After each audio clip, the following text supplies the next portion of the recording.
তো hello friends, good morning, welcome back to my channel. তো সবাই কেমন আছো? আশা করছি ভালো আছো। তোমাদের ভালোবাসায় আমিও বেশ ভালোই আছি। তো আমার আরেকটি নতুন ভিডিও নিয়ে চলে আসলাম।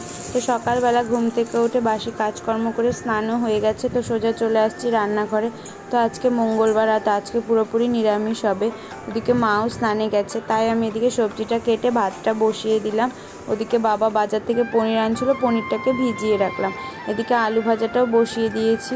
আর আজকে হচ্ছে আলু ভাজা হবে, আর এদিকে শুক্তোর ডাল করবে, সেই জন্য করলা কেটে দিয়েছি। আর শুক্তোর ডালের মধ্যে পেঁপে আর কোয়াশ দিবে। তো পেঁপেটা না অনেক দিন ধরেই আনা হয়েছিল, পুরো পেকে গেছে। তো দু একটা পেঁপে দিলাম অল্প টুকরো টুকরো করে। আর এদিকে মা স্নান করে এসে পনিরের ঝোলটাও বসিয়ে দিয়েছে। আর নিরামিষে বেশি কিছু খেতে একদমই ভালো লাগে না। আর শুক্তোর ডাল করবে, শুক্তোর ডালটা খেতে কিন্তু বেশ ভালো লাগে, হালকা একটু তিতকুত হয়, তবে আমি শুক্তোর ডাল খেতে খুবই পছন্দ করি। আর এদিকে দেখো এক বালতি জামা কাপড় ধুয়ে দিয়েছি, তবে ওয়েদারের অবস্থা একদমই ভালো না। তো চারিদিকে দেখো কালো হয়ে আছে। আর এদিকে সকাল থেকে টানা বৃষ্টি হচ্ছিল, এখন একটু বৃষ্টির পরিমাণটা কম আছে, হালকা ঝিরিঝিরি বৃষ্টি পড়ছে, তো ক্যামেরায় বোঝা যাচ্ছে না। তো দেখো এদিকে জামা কাপড়গুলো কোথায় মেলবো বুঝতেই পারছিলাম না, এক বালতি জামা কাপড় ধোয়া হয়েছিল। আর বৃষ্টির দিনে জামা কাপড়ের পরিমাণটা একটু বেশি হয়, আর ছেলে না বৃষ্টি বাদলে জামা কাপড়টা বেশি একটু নোংরা করে। তো সেই জন্য আজকে জামা কাপড় অনেকই ধুয়েছি। তাই কি করব, বড় বড় জিনিসগুলো ওই টিনের ভেতরে মেলে দিলাম। এই বড় চাদরটা আর ঠাম্মার শাড়িটা ভাবলাম এই টিনের ভেতরে মেলে দেয়, বাদ বাকি কিছু ছোট ছোট পোশাক ছিল, তো সেগুলো হচ্ছে ঘরের মধ্যে মেলে দিলাম। তো ছাদ থেকে চলে আসলাম ঘরে। তো ঘরে এবার বিছানাটা তুলে নিবার। এদিকে দেখো আর একজন তো পুরো দৌড়াদৌড়ি করছিল, মানে ওর এই দৌড়াদৌড়ি ছাড়া আর কোনো কাজ নেই, সারাদিন হুড়োহুড়ি দৌড়াদৌড়ি করতেই থাকে। তারপরে দেখো বিছানাটা পরিষ্কারও করে নিলাম। এদিকে সমস্ত কাজকর্ম প্রায় হয়েই গেছে। এদিকে ঘরটা ঝাড় দিয়ে সোজা চলে যাব স্নান করতে। প্রচণ্ড খিদেও পেয়ে গেছিলো, তো সকাল থেকে কিছু খাওয়াও হয়নি। আর দেখো ঘর থেকে কত নোংরা বেরোচ্ছে, মানে যতবারই ঝাড় দিই না কেন এই এতগুলো করে প্রতিদিন নোংরা বেরোয়। কোথার থেকে যে এত ধুলোবালি আসে মানে বোঝাই যায় না। প্রচণ্ড ধুলো হয় ঘরে, আর তার মধ্যে রাস্তার ধারে বাড়ি হলে না বেশি আরও ধুলো হয়। সবসময় গাড়ি ঘোড়া যাতায়াত করে, এই জন্য আরও ধুলো ঘরে বেশি আসে।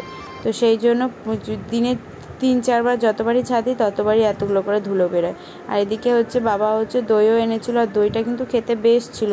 তো দুপুরে খাওয়া দাওয়া করে একটু শুয়েছিলাম। তো তারপরে বিকেলবেলা তোমাদের দাদা ভাইয়ের সাথে তো একটু বেরিয়েছিলাম। তো আমাদের এখানে না একটা শিবের মন্দির আছে, তো অনেক দিন ধরেই শুনছি যে বিশাল বড় নাকি লিঙ্গটা, তো 20 না 25 হাত। তো আমি খুব একটা আইডিয়া নেই আমার কত হাত, তো অনেকের মুখে শুনেছি একটু ভেতর সাইডে, তবে কিন্তু খুব দেখার মতো একটা জিনিস। আর ঠাকুরের স্থানে যেতে কার না ভালো লাগে, সবারই ভালো লাগে। তো খুবই সুন্দর ছিল জায়গাটা। তো না গেলে হয়তো বা তোমরা বুঝতেই পারবা না যে এত সুন্দর একটা জায়গা, তাও আবার এত ভেতরে, একটু ভেতর সাইডে ছিল, তবে একটু খুবই সুন্দর দেখার মতো। মনটা পুরো ভরে গেল এত সুন্দর একটা জায়গায় গিয়ে। আর লিঙ্গটা দেখে মানে কি বলবো, দারুণ লাগলো। তো এরম জায়গায় আগে কখনো যাইনি। তো আর বাড়ির সামনে যে এত সুন্দর একটা মন্দির, তো আগে জানলে অনেক দিন আগেই আসতাম। দেখো এখানে হচ্ছে ভোলে বাবার যে মূর্তিটা কত বড়, মানে মাথা উঁচু করে তোমাদের দেখতে হবে, এত বড় আর এত সুন্দর ছিল দেখতে, তো পুরো দেখার মতোই। তবে এরকম কালার করা থাকে, তো এরকম বৃষ্টি বাদল হলে তো কালারটা হালকা বলে উঠে যায়, তো সেটা আবার প্রতিবার পুজোর সময়, বাৎসরিক পুজোর সময় এটাকে কালার করা হয়। তবে বাবার মূর্তিটা দেখতে খুবই সুন্দর ছিল, পাশে যেরকম একটা ছোট্ট লিঙ্গ ছিল, তো এখানে সবাই জল ঢালে। তো এই লিঙ্গটাও কিন্তু বেশ সুন্দর, মনটা এসে পুরো ভরে গেল। তো এত সুন্দর একটা জায়গায় না গেলে তোমরা কিছুতেই বুঝতে পারবে না কত সুন্দর।